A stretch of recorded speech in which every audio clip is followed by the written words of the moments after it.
আসসালামু আলাইকুম গাইস। ইটের ভাটা এরকম করে ইট পটে পটে কেটে রাখা হয়। রোদে শুকানোর পরে এগুলো ভিতরে নিয়ে সাজিয়ে লোড দেওয়া হয়। ইটগুলো বাদ দেওয়ার কারণে ওইভাবে চারটা দিছে কেলিংয়ের ভিতরে আদলা হওয়ার পরে এগুলো ভেঙে খোয়া বাঁধিয়ে বিক্রি করা হয়। উপর উঠতেছে দেখেন, এখানে ইট পোড়ানো হয়, কয়লা দিয়ে ইট পোড়ানো হয়।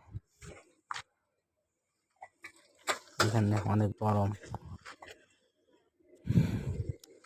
রাবি ছুলে দেওয়ার পরে এইভাবে লাইন ফাটানোর পরে এইভাবে দাঁত খসিয়ে দেওয়া হয়। অনেক গরমের কারণে ঠান্ডা হয়ে যায়। এখানে চেম্বার বাই করা হচ্ছে, দেখুন শ্রমিকরা চেম্বার বাই করছে। এগুলো অনেক মানুষ জিরে না। ইটগুলো পুরানো অনেক ভালো হয়েছে, সব নাম্বার। যেখান থেকে ভিডিওটা দেখছেন অবশ্যই ভালো লাগলে চ্যানেলটা সাবস্ক্রাইব করে দিবেন এবং কমেন্ট করে আপনার মতামত জানাবেন। আসসালামু আলাইকুম রহমতুল্লাহ। সবাই ভালো থাকবেন।